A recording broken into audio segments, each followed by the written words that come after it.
jamhuuriyadda lagu magacaabo Maldives cabirka dhulkeedu waxa lagu qiyaasaa 298 kilomitir square boqolkiiba boqol dhulka Maldives waxa ku wareegan biyo dhinac kasta ka xiga.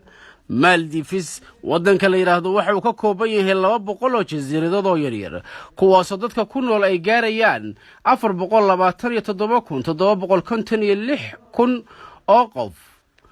Maldives waxay ka mid tahay wadamada ku talaabsaday horumar dhaqaale wuxuuna wadankaasi caan ku yahay dalxiiska waxaana dadka dunida soo jiita xeebaha aadka u quruxda badan ee dalkaas leeyahay iyo jawiga wanaagsan ee dalkaas. sanadii 2017 oo kaliya waxa dalxiis ahaan u tagay dalka Maldives dad gaaraya 1 milyan iyo bar sida shaacisay wasaaradda dalxiiska ee Maldives. waxaa jirta arrin wadanka Maldives uu kaga duwan yahay wadamada caalamka oo idil taasoo la yaab ku noqonaysa qof kasta oo aan horay xog uga hayn Maldives taasoo ah inay isku xiran tahay muwaadinimada iyo diinta. dastuurka dalka Maldives ayaa dhigaya qof aan ahayn muslim inaanu muwaadin Maldives ahaan karin. waxaase arrintaas ka xiiso badan in qof Soomaaliya uu sabab u ahaa in diinta islaamku ay gaarto dalka Maldives maantana ka mid ah wadamada horumaray diinta islaamkuna heerka aadka u sareeya ay ka joogto. warbixintan oo Al Jazeera ay ku daabacday boggeeda aljazeera.net warbixintan ayaa lagu sheegay in qarnigii 12aad mid ka mid ah jasiiradaha dalka Maldives uu tagay nin lagu magacaabi jiray Abu Barakat al-Berberi. dalka Maldives oo hadda wada muslim ah ayaa waagaas waxay haysteen diinta buddhistaha. qisada ay ku islaameen oo xiiso leh ayaa warbixintu waxa ay ka soo xigatay dhulmareenkii muslimka ahaa ee Ibn Battuta.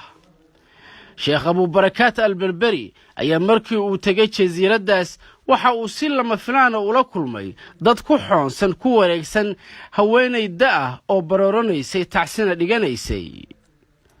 kadib markii uu warsaday sababta ay u ooyeyso ayaa loo sheegay in bil kasta uu jasiiradaasi yimaado cirfiid lagu magacaabo shaydaanka badda kaas oo meel loogu xiro gabar ka mid ah gabdhaha tuulada oo qorituur lagu soo xiro.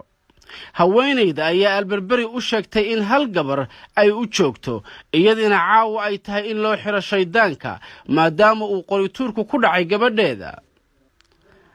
sidii caadada ahayd subaxii ayaa ehelada gabadha cirfiidka loo xiray waxa ay ka doonan jireen meydkeeda goobtaas oo ah goob ay sanama yaaleen balse waxaa lama filaan ku noqotay markii booskii gabadhooda ay ku arkeen Sheekh al-Berberi oo quraan akhrinaya sidaasna ku badbaadiyay gabadhii.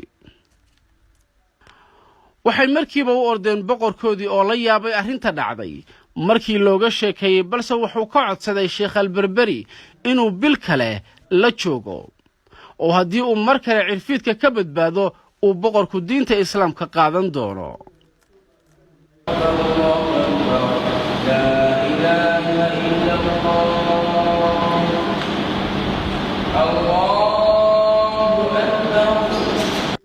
bil kadib sidii ayaa dhacday boqorkiina waa islaamay iyo inta badan dadkii ku noolaa jasiiradaas waxaana laga hirgeliyay jasiiradaha Maldives masaajidyo iyo xarumo lagu barto diinta islaamka.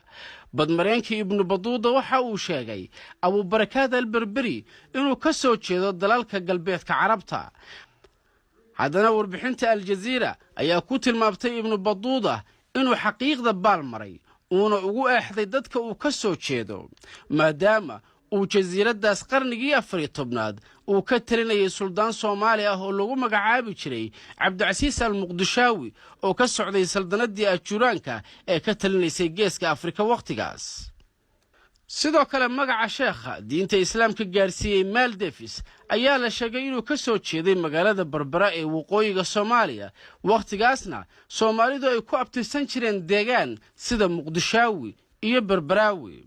warbixinta ayaa lagu sheegay in dhowr taariikhyahan ay isku raaceen in Soomaalidu ay diinta islaamka gaarsiiyeen wadanka Maldives waxayna markhaati u soo qaateen in la hayo cadeymo muujinaya in saldanadii Ajuuraanku qarnigaas ay ka talinaysay Maldives taasina cadeynayso in Soomaalidu ay gaarsiiyeen wadankaas ku yaala bariga Asia ee Maldives.